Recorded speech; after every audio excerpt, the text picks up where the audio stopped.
नमस्कार दोस्तों, मैं देवानंद पेंगोरिया यूपी पीसीएस कर्तव्य पथ के चैनल पर आप लोगों का स्वागत करता हूं। यहां पर हम आई दृष्टि करंट अफेयर की बुक को डिस्कस कर रहे थे, जिसके टोटल 7 पार्ट आ चुके हैं। आज 8th पार्ट में हम नेशनल करंट अफेयर को डिस्कस करेंगे। एक बात और आपको बता दूं कि हम इसे बाइलिंगुअल लैंग्वेज में डिस्कस कर रहे हैं, तो जिसके पास ये बुक है पेज नंबर 43 निकाल ले। 43 से हम आगे कंटिन्यू कर रहे हैं। और आज का पहला करंट अफेयर क्या है? राष्ट्रीय डॉल्फिन शोध केंद्र का उद्घाटन, मतलब नेशनल डॉल्फिन रिसर्च सेंटर बनाने की बात की गई है। कहाँ बन रहा है? वो पटना में बन रहा है।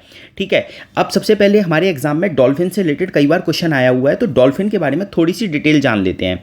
देखिए, डॉल्फिन मैमल की कैटेगरी में आता है। मैमल मतलब ऐसे जीव जंतु जो डायरेक्ट बच्चे को जन्म देते हैं, अंडे नहीं देते। ठीक है, मैमल जो डायरेक्ट बच्चे को जन्म देते हैं, लिविंग बर्थ को जन्म देते हैं, उन्हीं को हम क्या बोलते हैं? मैमल बोलते हैं। अच्छा, डॉल्फिन वार्म ब्लडेड एनिमल की कैटेगरी में आता है। तो अब ये वार्म ब्लडेड जो टर्म है, इससे हमारे एग्जाम में कई बार क्वेश्चन आया हुआ है, तो एक बार समझ लेते हैं। देखिए, दो तरह से एनिमल होते हैं, वार्म ब्लडेड होते हैं और कोल्ड ब्लडेड होते हैं। ठीक है, तो वार्म ब्लडेड ऐसे एनिमल्स को बोला जाता है जो अपने इंटरनल बॉडी टेम्परेचर को रेगुलेट करते हैं। एक बार रिपीट कर रहा हूं, वार्म ब्लडेड एनिमल ऐसे को बोला जाता है जो अपने इंटरनल बॉडी टेम्परेचर को रेगुलेट करते हैं। ठीक है, और इंटरनल प्रोसेस के थ्रू ही रेगुलेट करते हैं। यही इंपॉर्टेंट पॉइंट है। जो वार्म ब्लडेड होते हैं वो अपने बॉडी टेम्परेचर को रेगुलेट कैसे करते हैं? Through internal process. Internal process में क्या हो सकता है? मेटाबॉलिज्म के थ्रू। ठीक है, अब इनको हम क्या बोलते हैं? एंडोथर्म से भी नाम से भी जाना जाता है। इसके बाद बात करते हैं cold blooded animal. Cold blooded animal को हम क्या बोलते हैं? एक्टोथर्म भी बोलते हैं। ये डायरेक्ट एग्जाम में पूछा जाता है, याद रखना। एक्टोथर्म भी बोलते हैं। और ऐसे एनिमल्स जो अपने बॉडी को, मतलब अपने बॉडी के टेम्परेचर को रेगुलेट तो करते हैं, बट एक्सटर्नल सोर्स से रेगुलेट करते हैं। तो एक्सटर्नल सोर्स क्या हो गया? सन हो गया।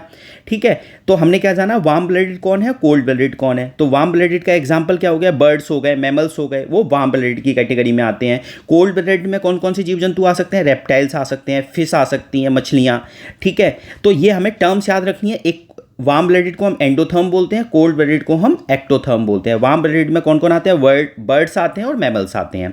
ठीक है, आगे चलते हैं। तो हम क्या करंट अफेयर कर रहे थे कि डॉल्फिन रिसर्च सेंटर बनाने की बात की गई है। तो कहाँ पे बन रहा है? पटना में बन रहा है। अब देखिए, हम पूरे वर्ल्ड में 6 तरह की डॉल्फिन पाई जाती हैं। ठीक है, 6 तरह की डॉल्फिन कौन कौन सी हैं, उनके नाम हमें पता होना चाहिए, कहाँ कहाँ मिलती हैं।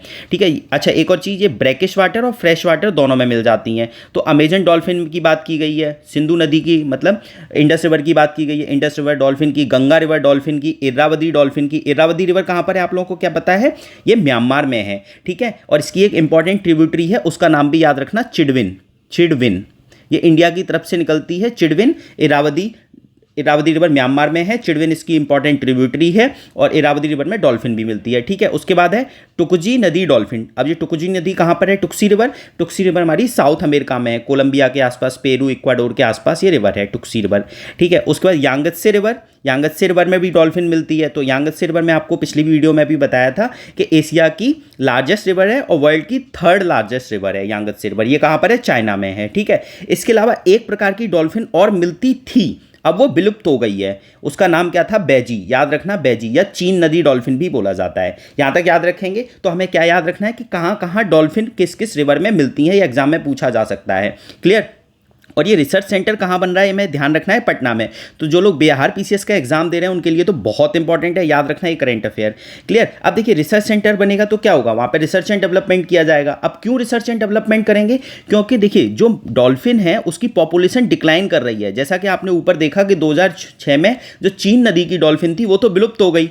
तो क्यों विलुप्त हो रही है? क्योंकि उनका हैबिटेट का डिस्ट्रक्शन हो रहा है, हम डैम्स वगैरह बना दे रहे हैं, इसकी वजह से क्या हो रहा है कि उनके हैबिटेट खत्म हो रहे हैं। ठीक है, इसके अलावा और क्या हो रहा है कि उनकी जो भोजन की डिमांड है, उनकी जो फूड हैबिट्स हैं वो भी चेंज होती जा रही हैं, क्योंकि एनवायरनमेंट चेंज हो रहा है, क्लाइमेट चेंज हो रहा है, ग्लोबल वार्मिंग हो रही है। तो इन सब की वजह से बहुत सारा परिवर्तन आ रहा है डॉल्फिन की लाइफ स्टाइल में भी, और हम ये कह सकते हैं उनकी पॉपुलेशन डिक्लाइन कर रही है। तो इसके लिए हमने एक रिसर्च सेंटर बनाया है। अब देखिए, इसमें एक इंपॉर्टेंट पॉइंट है, ये याद रखना कि ये एशिया में और इवन इंडिया में अपनी तरह का पहला ऐसा सेंटर है, मतलब एशिया में ऐसा कोई सेंटर पहले से नहीं है।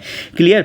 तो हमारे क्लियर हुआ यहाँ तक करंट अफेयर, थोड़ा डिटेल में किया, इंपॉर्टेंट है, एग्जाम में आ सकता है। आगे चलते हैं। नदी डॉल्फिन संरक्षण के लिए एक वैश्विक घोषणा, मतलब एक ग्लोबल डिक्लेरेशन साइन किया गया है डॉल्फिन रिवर को प्रोटेक्ट करने के लिए, मतलब रिवर डॉल्फिन को, सॉरी, जो डॉल्फिन रिवर्स में रहती हैं उनको प्रोटेक्ट करने के लिए 2030 तक के लिए एक डिक्लेरेशन साइन किया गया है। कहाँ पर साइन किया गया है? कोलंबिया की कैपिटल बगोटा में। तो हमने एक एक और चीज़ जानी कि बगोटा किसकी कैपिटल है, कोलंबिया की कैपिटल है, और कोलंबिया कहाँ का कंट्री है, साउथ अमेरिकन कंट्री है, ठीक है। यहाँ पे साइन हुआ है और इसमें टोटल कितने कंट्री हैं, 11 कंट्री हैं। तो देखिए 11 कंट्री के नाम इंपॉर्टेंट है, बट याद ये रखना है कि इसमें चाइना नहीं है। कौन कौन है, बांग्लादेश है, बोलीविया है, Brazil, Cambodia, Bharat, Colombia, Ecuador, Nepal, Pakistan, Peru and Venezuela. तो याद क्या रखना है कि चाइना नहीं है, 2030 तक का डिक्लेरेशन है।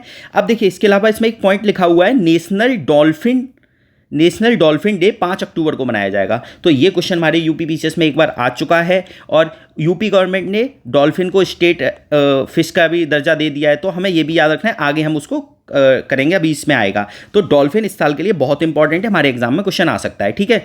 और यूपी गवर्नमेंट ने जो दिया है ना, वो कुछ और दिया है स्टेट फिश के अलावा, अभी जब आएगा ना तब उसमें बात करेंगे, ठीक है। आगे चलते हैं। अब देखिए सुदर्शन सेतु का उद्घाटन, वेरी वेरी इंपॉर्टेंट, याद रखना। तो देखिए इसको थोड़ा डिटेल में करेंगे। सबसे पहले इसमें ऊपर समझ लीजिए कि क्या बात की गई है। सेतु मतलब कोई पुल बना है, तो उस पुल का नाम क्या रखा है, ब्रिज का नाम क्या रखा है, सुदर्शन सेतु। किस किस को कनेक्ट कर रहा है, एक कर रहा है ओखा जगह को, दूसरा क्या है, बेट द्वारका जगह को। तो वो जो सुदर्शन सेतु है वो 2 जगह को कनेक्ट कर रहा है, बेट द्वारिका और ओखा एक जगह है गुजरात में, वहाँ पे कनेक्ट कर रहा है। तो ये बना कहाँ पर है, तो देखिए ये मैंने इधर इंडिया का मैप बनाया है छोटा सा। यहाँ पे देखिए ये जगह जो है ना, यहाँ पे रेड से मार्क कर रहा हूँ, यहाँ पे बना है सुदर्शन सेतु। यहाँ पे एक आइलैंड है बेट द्वारिका, देखिए यहाँ कहीं लिखा होगा बेट द्वारिका, ठीक है, बेट द्वारिका यहाँ पे लिखा हुआ है। यहाँ पे एक आइलैंड है और उसी आइलैंड पे कौन सा मंदिर है, द्वारकाधीश मंदिर है, ठीक है। तो उसको कनेक्ट करने के लिए हमने सुदर्शन सेतु बनाया है, क्लियर। अब देखिए अब इसको थोड़ा डिटेल में जान लेते हैं। तो देखिए जो हमारा द्वारकाधीश मंदिर है, ये हमारे 4 धामों में से एक है। एक है बद्रीनाथ धाम, एक है द्वारिका धाम, एक है उड़ीसा में पुरी, और एक रामेश्वरम। तो इन चारों धामों को हम ऐसे रिप्रेजेंट कर सकते हैं, क्लियर। और रामेश्वरम तमिलनाडु में है, जगन्नाथ मंदिर कहाँ पर है, उड़ीसा में है, द्वारिका मैंने भी आपको बताया गुजरात में है, और बद्रीनाथ आपका उत्तराखंड में है। तो यहाँ पे एक चीज़ आपको ध्यान रखनी है कि केदारनाथ नहीं है। देखिए क्या चीज़ नहीं है ये भी याद रखना, 4 धामों में केदारनाथ काउंट नहीं होता है, बद्रीनाथ काउंट होता है। तो अब आप लोगों के लिए क्वेश्चन है कि बद्रीनाथ कौन सी रिवर पर है, ये आपको कमेंट करके बताना है, ठीक है। तो सुदर्शन सेतु हमने देख लिया, इसकी लेंथ कितनी है, 2.32 किलोमीटर, 2.32 किलोमीटर, और 4 लेन का है, और केबल से बना हुआ है, मतलब केबल पे टिका हुआ ब्रिज है, ठीक है। तो यही लाइनें इसमें लिखी हुई हैं। इसका उद्घाटन किसने किया, 25 फरवरी 2024 को मोदी जी के द्वारा इसका उद्घाटन किया गया। ये केबल आधारित सेतु है, केबल स्टेट ब्रिज है, 4 लेन का है, 2.32 किलोमीटर है। यही सारे पॉइंट मैंने आपको ऊपर बताया। इसी तरीके से आपको डायग्राम बना लेना है पढ़ते हुए, तो आपको हमेशा के लिए याद हो जाएगा। अब देखिए मान लो आपने कोई ब्रिज बनाया, तो क्या होगा, उससे आप मान लो 2 ब्रिज से आपने कनेक्ट कर दिया। इससे पहले छोटी छोटी नाव होती थी, उससे जाते थे, तो टाइम भी बहुत लगता था, एनर्जी भी बहुत लगती थी, फ्यूल भी बहुत लगता था। अब 4 लेन का ब्रिज बन गया है, तो देखिए टाइम की बचत होगी, फ्यूल की बचत होगी, कॉस्ट भी कम लगेगी। जब फ्यूल कम लगेगा, फ्यूल कम लगेगा तो ग्रीन हाउस गैस का एमिशन भी कम होगा। तो इतने सारे बेनिफिट हो जाते हैं। इसी तरीके से हमें मेंस में आंसर राइटिंग करनी होती है, क्लियर। आगे चलते हैं, अगला करंट अफेयर, प्रधानमंत्री मत्स्य किसान समृद्धि योजना।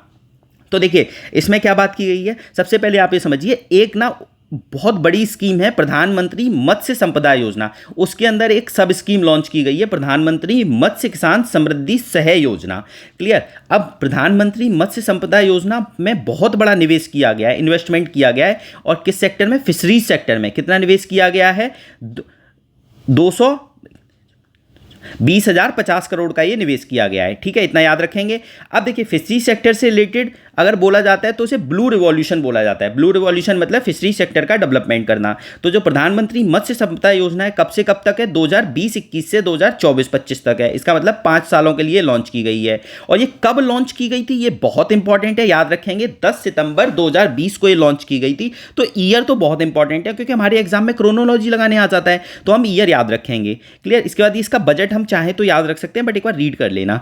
अब देखिए क्या क्या चीज़ें याद रखनी है, तो इसमें बस एक ही चीज़ याद रखनी है कि फिशरी सेक्टर के लिए एक स्कीम लॉन्च की गई है, उसका नाम क्या है, मत्स्य किसान समृद्धि सह योजना। अब इसमें किया क्या जाएगा वो बस हमें याद रखना है। इसमें बेसिकली क्या किया जाएगा कि जो फिशरी सेक्टर है, मछली से रिलेटेड जो भी सेक्टर है, उसका फॉर्मलाइजेशन किया जाएगा। फॉर्मलाइजेशन का मतलब क्या है कि फिशरी सेक्टर बहुत ज़्यादा अनऑर्गेनाइज्ड है, उसको अब ऑर्गेनाइज किया जाएगा, उसका रजिस्ट्रेशन किया जाएगा, उनको सोशल सिक्योरिटी प्रोवाइड की जाएगी, उनसे अब टैक्स वगैरह भी वसूला जाएगा। तो ये सब चीज़ें की जाएंगी, जिससे वो मतलब कुल मिला के समझिए कि जब किसी भी सेक्टर को हम फॉर्मलाइज कर देते हैं, तो वहाँ के जो भी उसमें जो लोग काम कर रहे होते हैं, उनको सोशल सिक्योरिटी प्रोवाइड होने लगती है, ठीक है। तो एक अच्छी पहल है। उसके अलावा एमएस जो फिशरी सेक्टर में एमएसएमई काम कर रहे हैं उनको भी समर्थन दिया जाएगा। और ये 4 साल के लिए स्कीम है, वेरी वेरी इंपॉर्टेंट, 2023-24 से 2026-27, ये हम पॉइंट याद रखेंगे।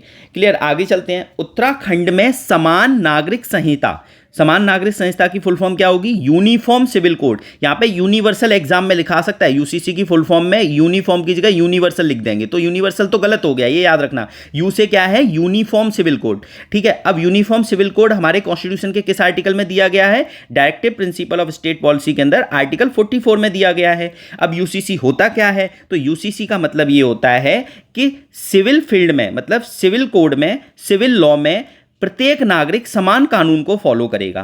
ठीक है, जबकि क्रिमिनल लॉ जो होता है उसमें तो चाहे किसी भी धर्म जाति आप किसी कहीं से भी बिलोंग करते हो, आपके लिए सेम लॉ है। बट सिविल केसेस में ऐसा नहीं है, हिंदुओं का अपना अलग लॉ है, हिंदू कोड बिल है, ठीक है, मुस्लिम पर्सनल एक्ट है।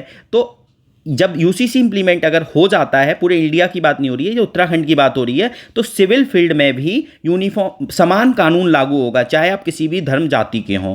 क्लियर यहाँ तक? ये एक देश एक कानून की अवधारणा को पूरा करने की तरफ एक पहल है हमारी। अब आपसे मेरा एक क्वेश्चन है कि जो आर्टिकल 44 है ये हमारे कॉन्स्टिट्यूशन में डायरेक्टिव प्रिंसिपल के अंदर मेंशन है। तो डायरेक्टिव प्रिंसिपल के अंदर 3 डिवीजन किए गए हैं, एक सोशलिस्ट डिवीजन, लिबरल इंटेलेक्चुअल और एक गांधीयन। तो यूसीसी किसके अंदर आता है ये आपको कमेंट करके बताना है। यहां पे एक चीज ध्यान रखने वाली है, याद रखना, इंपॉर्टेंट पॉइंट बोल रहा हूं कि कॉन्स्टिट्यूशन में डीपीएसपी के अंदर ऐसा कोई डिवीजन नहीं किया गया कि सोशलिस्ट प्रोविजन कौन से होंगे, लिबरल इंटेलेक्चुअल कौन से होंगे और गांधीयन कौन से होंगे। ये तो हमने अपनी कन्वीनियंस के लिए इसको डिवाइड किया हुआ है, ये याद रखना। कॉन्स्टिट्यूशन में देखिए मैंने क्रॉस कर रखा है, कॉन्स्टिट्यूशन में ऐसा कोई भी चीज मेंशन नहीं है। क्लियर? अब आगे चलते हैं। अब देखिए उत्तराखंड ऐसा पहला राज्य बन गया है जिसने किस यूसीसी को लागू करने की बात की है। ठीक है, याद रखेंगे, इंडिपेंडेंस के बाद अगर कोई ऐसा पहला राज्य तो उत्तराखंड बना है, राज्य की बात हो रही है। आगे चलते हैं। अब देखिए जब यूसीसी उत्तराखंड की असेंबली से पास हो गया तो गवर्नर के पास गया। गवर्नर ने क्या किया? प्रेसिडेंट की रिकमेंडेशन के लिए भेज दिया। तो जब गवर्नर प्रेसिडेंट की रिकमेंडेशन के लिए भेजता है तो उसके बाद प्रेसिडेंट के पास दायित्व आ जाता है कि प्रेसिडेंट अब क्या करे। ठीक है, तो प्रेसिडेंट चाहे उस बिल को असेंट दे सकता है या होल्ड पे रख सकता है। तो प्रेसिडेंट ने उत्तराखंड के यूसीसी बिल को असेंट दे दी, तो प्रेसिडेंट साहब द्रौपदी मुर्मू जी ने असेंट दे दी। ठीक है, अब यहाँ पे आर्टिकल इंपॉर्टेंट है, ये याद रखना। देखिए 2 आर्टिकल है, आर्टिकल 200 और 201। थोड़ा आपको डिटेल में बता देता हूँ, एग्जाम में इससे भी क्वेश्चन आया हुआ है और आगे आने के भी चांसेस है। तो देखिए आर्टिकल 200 के तहत क्या होता है, जब गवर्नर के पास कोई बिल साइन होने के लिए आता है तो गवर्नर के पास क्या होता है? गवर्नर उस बिल पे साइन कर दे, हाँ कर दे कि हाँ भाई हमने असेंट दे दी, विदहोल्ड कर दे या प्रेसिडेंट के लिए रिजर्व करके रख ले। ये बातें किसमें की गई हैं? आर्टिकल 200 में की गई हैं। ठीक है, और जब प्रेसिडेंट के लिए गवर्नर बिल रिजर्व करके रख लेते हैं तो आर्टिकल 201 के तहत अब पावर प्रेसिडेंट के पास आ गई। अब प्रेसिडेंट चाहे उस स्टेट बिल को असेंट दे दें, विदहोल्ड कर लें या रिटर्न कर दें। रिटर्न किसको कर दें? स्टेट असेंबली को। ठीक है, गवर्नर का रोल खत्म हो जाता है 201 में, याद रखना। स्टेट असेंबली को रिटर्न कर दें तो स्टेट असेंबली को 6 मंथ के अंदर दोबारा उसको पास करके भेजना होता है। अब वो गवर्नर के पास नहीं जाएगा आर्टिकल 201 के तहत, अब वो डायरेक्ट प्रेसिडेंट के पास आएगा। अब प्रेसिडेंट चाहे उस पर असेंट दे दें या ना दें। तो ये दोनों आर्टिकल इंपॉर्टेंट है, आर्टिकल 200 और आर्टिकल 201। यहां पे जो 6 मंथ का क्राइटेरिया बताया है मैंने 201 में, ये इंपॉर्टेंट है। क्या बताया था मैंने कि प्रेसिडेंट साहब के पास जब बिल आता है, मान लो स्टेट का गवर्नर ने रिजर्व करके जो रखा हुआ है, उसको जब वो रिटर्न कर देते हैं असेंबली में, तो असेंबली को 6 महीने के अंदर डिसीजन लेना होता है और फिर प्रेसिडेंट के पास दोबारा भेजना होता है। ठीक है, तो ये दोनों आर्टिकल बहुत इंपॉर्टेंट है, याद रखना। मैंने थोड़ा डिटेल में आपको बता रहा हूं क्योंकि देखिए एग्जाम में इससे क्वेश्चंस आते हैं। तो जब भी आप कोई भी करंट अफेयर पढ़ो तो स्टैटिक पार्ट से लिंक करते हुए पढ़ो। देखिए अगर आप लिंक नहीं करोगे ना तो केवल रीडिंग करते रहोगे तो ना तो अंडरस्टैंडिंग डेवलप होगी, और बुक को अगर देखो पढ़ने का तरीका पता होना चाहिए। अगर आप आई दृष्टि पढ़ रहे हो और केवल रीडिंग कर रहे हो ना तो वो बेनिफिशियल नहीं है। आप बस नॉलेज गेन कर रहे हो, एनालिसिस नहीं कर रहे हो। इन्फॉर्मेशन तो कहीं भी इतनी सारी है, कहीं से भी ले लो। जब तक एनालिसिस नहीं करोगे, डीप अंडरस्टैंडिंग नहीं करोगे तो एग्जाम में क्वेश्चन सॉल्व नहीं होंगे। 4 स्टेटमेंट वाला क्वेश्चन आ गया, आपको एक स्टेटमेंट पता है, बाकी पता ही नहीं है, तो कैसे सॉल्व करोगे? क्लियर?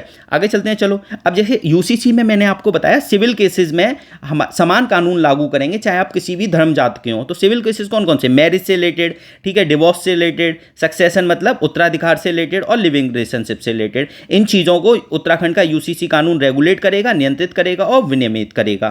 क्लियर? अब देखिए ये लागू किस पे होगा? होगा तो केवल उत्तराखंड के निवासियों पर ही लागू होगा, चाहे उत्तराखंड के निवासी बाहर रह रहे हों चाहे उत्तराखंड के अंदर रह रहे हों, उन सब पे लागू होगा। शेड्यूल्ड ट्राइब पे लागू नहीं होगा, ये हमें याद रखना है। अनुसूचित जनजातियों पे ये लागू नहीं होगा। क्लियर यहाँ तक? देखो अच्छे से पढ़ना है, अभी एग्जाम डिले हो गया है तो सरफेशियल अंडरस्टैंडिंग मत रखिए, थोड़ा कोशिश करिए कि डिटेल में पढ़िए, ठीक है।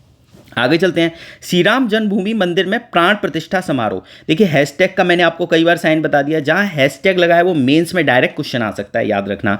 तो देखिए अभी इस क्वेश्चन को हम थोड़ा डिटेल में करेंगे, क्योंकि इससे ना मुझे लगता है कि डायरेक्टली मेंस में क्वेश्चन आ जाएगा कि रामलला का जो टेम्पल बना है वो अयोध्या में, उसके बारे में बताइए कि क्या क्या फीचर्स हैं उस टेम्पल्स के, ठीक है। तो इसको स्टार्ट करते हैं, थोड़ा डिटेल में करेंगे, याद रखना। केवल रीडिंग नहीं, थोड़ा अंडरस्टैंडिंग भी करेंगे।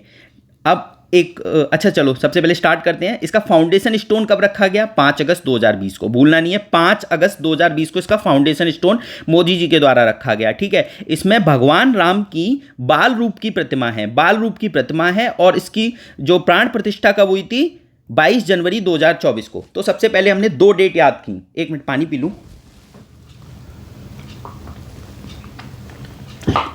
तो हमने 2 डेट याद की, 5 अगस्त 2020, यहां पे क्या किया गया? Foundation stone. उसके बाद क्या किया गया कि 22 जनवरी 2024 को प्राण प्रतिष्ठा की गई। क्लियर? अब देखिए इसमें प्राण प्रतिष्ठा मोदी जी के द्वारा की गई, सबसे इंपॉर्टेंट फैक्ट तो यही है। उसके बाद इसमें और कौन कौन उपस्थित थे? तो योगी आदित्यनाथ जी उपस्थित थे, आनंदीबेन पटेल जी उपस्थित थी, ठीक है, उत्तर प्रदेश की राज्यपाल। इसके बाद मोहन भागवत जी उपस्थित थे, राष्ट्रीय स्वयंसेवक संघ के संघ चालक। इसके अलावा जो श्री राम जन्मभूमि तीर्थ क्षेत्र के अध्यक्ष थे महंत नृत्य गोपाल दास जी, तो ये चारों उपस्थित थे। ये चारों के नाम हमें याद रखने हैं, एग्जाम में पूछा जा सकता है। अब इसके अलावा हमें और क्या याद रखना है कि देखिए जब ये प्राण प्रतिष्ठा की गई उससे पहले 11 दिनों तक मोदी जी ने एक क्या किया? कठोर चीज़ों का पालन किया, यम नियम किया, मतलब कई मंदिरों में विजिट किया 11 दिनों तक। तो देखिए उन मंदिरों के नाम बहुत इंपॉर्टेंट है, याद रखना, ठीक है। तो उन मंदिरों के नाम एक बार देख लेते हैं, क्योंकि इससे रिलेटेड एग्जाम में क्वेश्चन आ सकता है, क्योंकि पीआईबी में रोज आता था कि मोदी जी यहाँ पे गए, यहाँ पे गए, ठीक है। तो कलाराम मंदिर और पंचवटी धाम कहाँ पर है? नासिक में है। कलाराम मंदिर और पंचवटी धाम नासिक में है, ठीक है। अच्छा, जैसे आप इन मंदिरों में जाओगे ना तो कई सारे ऐसे मंदिर से यहाँ पे मोबाइल लेना अलाउ नहीं है, मोबाइल ले जाना, आप फोटो नहीं ले सकते, मोबाइल ले जाओगे बट फोटो नहीं ले सकते, ठीक है। पवित्र त्रिप्यार श्री रामास्वामी मंदिर केरल में है। वीरभद्र मंदिर, लेपाक्षी मंदिर आंध्र प्रदेश में है। अब देखिए जो लेपाक्षी हो सकता है, आप लोगों ने आर्ट एंड कल्चर में एक टर्म सुनी होगी, देखिए लेपाक्षी पेंटिंग सुनी होगी। ये किस टाइम की पेंटिंग है? विजयनगर एम्पायर के टाइम की पेंटिंग है,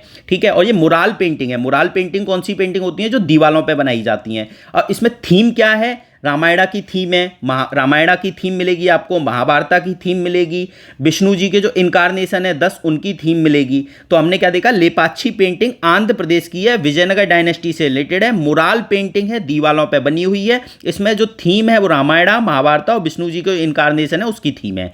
इसके बाद आगे चलते हैं। Shri Ranganath Swamy temple, Srirangam Tamil Nadu, very very important. देखिए यहाँ पे आर्ट एंड कल्चर की 2 चीज़ें मैं एक और बताता हूँ, आपने नाम सुना होगा संगम लिटरेचर में कंबन, KAMBAN, चलिए मैंने शायद नीचे लिखा हुआ है, हाँ देखिए कंबन।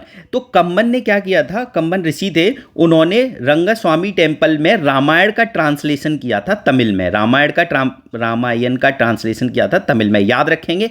तो वो मंदिर कौन सा था? मंदिर याद रखेंगे Shri Ranganath Swamy temple, very very important, याद रखेंगे लेपाक्षी और श्री रंगनाथ स्वामी टेम्पल, ठीक है। कहाँ पर है? तमिलनाडु में। उसके अलावा अरोलिंगू रामानाथ स्वामी मंदिर, ये तमिलनाडु में है, रामेश्वरम में है। गुरुवयूर मंदिर केरल में है, ये आपने गुरुवयूर मूवमेंट भी सुना होगा, ठीक है, हिस्ट्री में। धनुषकोंडी तमिलनाडु में है, वहाँ पे कौन सा मंदिर है?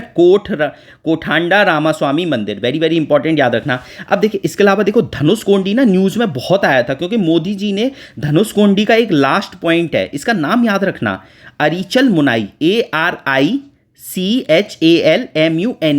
यहाँ पे विजिट किया था अरिचल मुनाई। आप पीआईबी में अगर देखोगे, गूगल करके देखना, तो वहाँ पे मोदी जी ने विजिट किया था, ठीक है ना। तो ये पॉइंट याद रखना, धनुषकोंडी का लास्ट पॉइंट न्यूज़ में आ गया था, अरिचल मुनाई, ठीक है। आगे चलते हैं। तो ये हमारे ये कहाँ पे कौन सा टेम्पल है हमें याद रखना है, कुछ कुछ मैंने याद करा दिए, कुछ आप खुद से याद करना, ठीक है।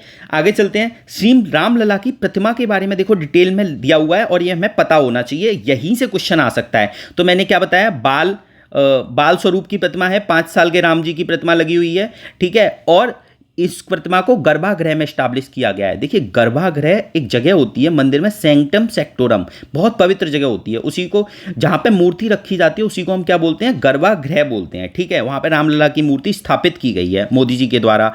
अब इस ये जो मूर्ति बनी है उसके लिए पत्थर कहां से आया है, मतलब कृष्ण शिला पत्थर बोलते हैं, काले ग्रेनाइट, तो ये कर्नाटक से आया है। तो याद रखेंगे कर्नाटक से आया है, तो हम ऐसे सोच सकते हैं पत्थर ना नाटक कर रहा था मूर्ति बनाने के लिए, तो नाटक मतलब कर्नाटक, ठीक है। और ये पत्थर कितने साल पुराने हैं, 2.5 अरब वर्ष पुराने हैं, क्लियर।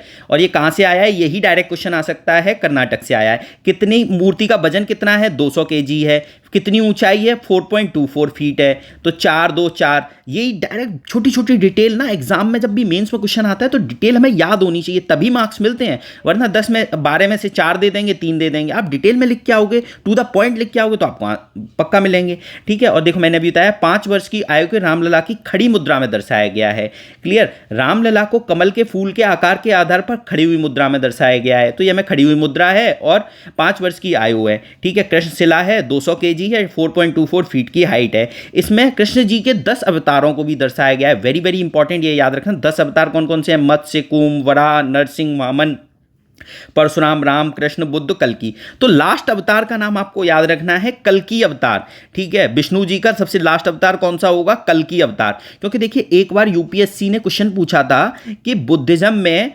मतलब इस सृष्टि को बचाने के लिए बुद्धा में किसका जन्म होगा, तो क्या नाम था उनका, मैत्रिया, MATRIYA, मैत्रिया, यही आंसर था। तो क्वेश्चन दोबारा रिपीट कर रहा हूं, यूपीएससी में एक बार पूछा था कि बुद्धिस्ट के लास्ट इनकारनेशन कौन से होंगे जो इस सृष्टि को बचाएंगे, तो उनका नाम क्या था, मैत्रिया, यही ऑप्शन में दिया हुआ था और यही आंसर होगा, ठीक है। तो ऐसे ही विष्णु जी का हम याद रखेंगे कल्कि अवतार। आगे चलते हैं। इसके अलावा हमें क्या याद रखना है कि श्री रामलला की इस प्रतिमा के मूर्तिकार कौन थे, अरुण योगीराज। तो मूर्ति 200 केजी की है और उसको बनाया, कृष्णशिला पत्थर भी कर्नाटक से आया, बनाया किसने, कर्नाटक के ही मूर्तिकार थे। उनका नाम क्या था, अरुण योगीराज, याद रखना। और इस प्रतिमा को बालक राम नाम दिया गया है, यह भी इंपॉर्टेंट है कि क्या नाम दिया गया, बालक राम, ठीक है। अब देखिए ये जो टेम्पल बना है वो नागरा स्टाइल में बना है। तो नागरा में भी कई सारे स्टाइल्स हैं, ठीक है, जैसे पंचायतन है, लैटिना है, फामसना है, वल्लवी है। तो ये सारे नागरा स्टाइल के पार्ट हैं, लैटिना, फामसना, वल्लवी, ठीक है। अब देखिए मैंने एक टेलीग्राम पे शॉर्ट्स बनाया हुआ है, उसमें आप जाके देखना, मैंने रामलला की मूर्ति पे शॉर्ट्स है या कोई एक वीडियो आप सर्च करना, आपको मिल जाएगा, नहीं मिलेगा तो बताना, टेलीग्राम पे जुड़ के मैं आपको लिंक सेंड कर दूंगा, उसके बारे में आप एक बार देख लेना। तो मैंने बहुत अच्छी अच्छी चीज़ें उसमें बताई हुई हैं, तो आपको बहुत सारी चीज़ें क्लियर हो जाएंगी। क्योंकि ना ये जो एग्जैक्ट राजस्थानी स्टाइल है, ठीक है, उसमें बना हुआ है, तो वो आपको कमेंट करके बताना है कि एग्जैक्ट जो रामलला का मंदिर है नागरा स्टाइल का एक सब पार्ट है उसमें बना हुआ है, वो आपको कमेंट करके बताना है। बाकी वो वीडियो आप जरूर देखना, नहीं मिले तो आप कमेंट करके बता देना, मैं आपको लिंक सेंड कर दूंगा टेलीग्राम ग्रुप पे। टेलीग्राम ग्रुप है UPPCS एवरग्रीन, ठीक है, मैं कमेंट में पिन कर दूंगा टेलीग्राम ग्रुप एवरग्रीन, क्लियर। आगे चलते हैं। अब देखिए रामलला की मंदिर की विशेषताएं क्या हैं, ये भी हम एग्जाम में आ सकता है। तो सबसे पहले क्या है, नागरा शैली में बनाया गया है, मैंने भी आपको बताया। 380 फीट है, 250 फीट चौड़ाई है, 161 फीट ऊंचाई है। तो 380 फीट, 250 फीट, 161 फीट, याद रखेंगे। 3 मंजिल का है, वेरी वेरी इंपॉर्टेंट, ठीक है। प्रत्येक मंजिल की ऊंचाई 20 फीट है, ये छोड़ सकते हैं। हाँ, इसमें कितने खंबे हैं, 392, ये नंबर याद रखना है। और 44 गेट हैं, ये याद रखना है, 392 44, क्लियर। इसके अलावा और क्या याद रखेंगे, 5 मंडप हैं। पूछ लेगा कौन सा मंडप नहीं है, तो नृत्य मंडप है, रंग मंडप, सभा मंडप, प्रार्थना मंडप, कीर्तन मंडप, ठीक है। इसके अलावा इसमें एक आयताकार परकोटा भी है, परकोटा मतलब रेक्टेंगुलर वॉल भी बनाई गई है इसके चारों तरफ, ठीक है। बस याद रखना, इसकी हाइट वाइट नहीं याद रखनी, हाइट आपको ये याद रखनी है कि 380, 250 और 161, ये वाली आपको लेंथ, विड्थ और हाइट याद रखनी है। इसके अलावा खंबे याद रखने हैं और द्वार याद रखने हैं।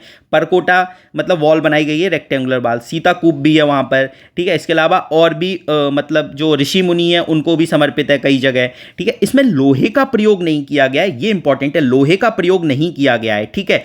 इसके अलावा उसमें और क्या किया गया है, और भी चीज़ें यूज़ की गई हैं, जैसे गुलाबी रंग का बलुआ पत्थर राजस्थान से लाया गया है, ठीक है। टीक की लकड़ी महाराष्ट्र से लाई गई है। तेलंगाना और कर्नाटक से क्या लाए गए हैं, ग्रेनाइट के पत्थर। और उत्तर प्रदेश से ब्रासवेयर लाया गया है, जबकि 42 घंटियां तमिलनाडु से लाई गई हैं। ये सारे पॉइंट याद रखने हैं, मैंने आपको याद करने का कई बार तरीका बताया, या तो मैप बना लीजिए इंडिया का, ठीक है। या आप इस तरीके से बना लीजिए, अच्छा यहाँ राजस्थान है, यहाँ महाराष्ट्र, कर्नाटक, तेलंगाना, जहाँ से जो लाया गया है, जैसे तमिलनाडु है, तमिलनाडु से क्या लाई गई है, यहाँ पे नीचे बनाई है, यहाँ से घंटियाँ लाई गई हैं, यूपी से ब्रास वेयर लाया गया है, ठीक है, कर्नाटक से क्रश सिलाप ग्रेनाइट लाया गया है। तो यहाँ पे लिख लीजिए, तो आपको ये तरीका है, याद हो जाएंगे इससे चीज़ें, ठीक है।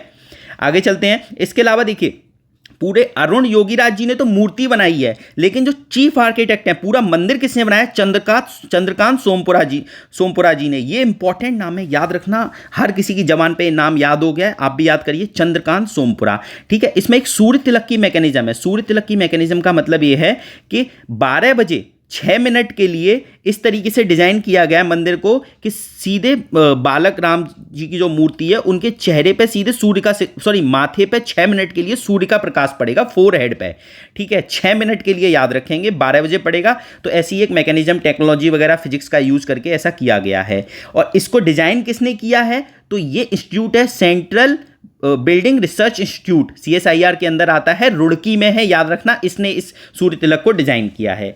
आगे चलते हैं। इसमें देखिए कई सारे वाद्य यंत्रों की मंगल ध्वनि है। तो देखिए ये मैंने ऑलरेडी टेलीग्राम पे वीडियो बना के आप लोगों को सेंड कर दी थी, छोटी सी 4-5 मिनट की वीडियो बनाई थी, और ये सारे मैंने आपको याद कराए थे कि कौन सा वाद्य यंत्र कहाँ पे है, क्योंकि मुझे लगता था एग्जाम में आ जाएगा। छोटी वीडियो थी, यूट्यूब पर अपलोड नहीं किया। आप टेलीग्राम ग्रुप ज्वाइन करिए, वहां पे आप म्यूजिक करके सर्च मारेंगे तो आपको मिल जाएगा। नहीं मिलेगा तो बताना, मैं कमेंट करके बता दूंगा, क्योंकि देखो बार बार किसी चीज को याद कराना मतलब ये बात ठीक नहीं है। आप वहां से जाके देख सकते हैं, ठीक है ना। मैंने सारी याद ट्रिक से याद कराई हुई है सारी, कि कौन से स्टेट में कौन सा वाद्य यंत्र यूज होता है। और जब यहाँ पे राम मंदिर की प्राण प्रतिष्ठा हुई थी, तो इन वाद्य यंत्रों का उपयोग किया गया था, और वो हमारे एग्जाम में भी आ सकता है। क्लियर। आगे चलते हैं। अटल बिहारी वाजपेयी सिवड़ी नावा सेवा अटल सेतु। ऊपर हमने क्या देखा था, सुदर्शन सेतु गुजरात में, अटल सेतु कहां पर है, महाराष्ट्र में। ये किस किस को कनेक्ट कर रहा है, सिवड़ी को कनेक्ट कर रहा है और नावा सेवा को कनेक्ट कर रहा है। इसकी लेंथ कितनी है, 21.8 किलोमीटर है। इसको अटल सेतु के नाम से जानते हैं, या मुंबई ट्रांस हार्बर लिंक के नाम से जानते हैं, ठीक है। इतना ही याद रखना है कि हमें देखिए, जब भी कोई भी टनल है, सेतु है, जैसे पिछली वाली वीडियो में हमने सेला टनल किया था, जो कि तेजपुर असम में तवांग को कनेक्ट कर रहा है। सुदर्शन सेतु हमने देखा बेट द्वारका से ओखा को कनेक्ट कर रहा है। अटल सेतु सेवड़ी से नावा सेवा को कनेक्ट कर रहा है। और इनकी लेंथ याद रखनी है। अटल सेतु की कितनी है, 21.8 किलोमीटर, ठीक है। और ये साथ ही यह भारत का सबसे लंबा सी ब्रिज है, ये भी याद रखेंगे, सी ब्रिज है। इसकी लेंथ मैंने बता दी। और देखिए इसकी जो ब्रिज की लेंथ है, समुद्र के ऊपर 16.5 किलोमीटर है और जमीन पे बाकी है। तो याद रखेंगे समुद्र के ऊपर कितनी है, 16.5 किलोमीटर, 21.8 में से। और ये विश्व का 12वां सबसे लंबा ब्रिज है। क्लियर। याद रखें, मोदी जी के द्वारा इसका उद्घाटन 12 जनवरी 2024 को किया गया। क्लियर। और ये 6 लेन है, इसमें याद रखना 6 लेन है। सुदर्शन सेतु में 4 लेन थी, इसमें कितनी है, 6 लेन है, भूलना नहीं है, ठीक है। इसके अलावा देखिए डिजास्टर रेजिलियंट बनाया गया है। कोई साइक्लोन आ गया, हाई टाइड आ गया, तो उससे कोई फर्क नहीं पड़ेगा इसमें इतना, ठीक है। इसके अलावा इसमें इतनी स्टील का इस्तेमाल हुआ है जितना कि एफिल टावर में हुई थी, उसका 17 गुना स्टील का इस्तेमाल हुआ है। तो देखिए, क्या एफिल टावर से कुछ आपको याद आया? मैंने आपको यूपीआई से रिलेटेड, देखो आप कुछ रिकॉल करिए, नहीं आएगा तो मैं बता दूंगा बाद में।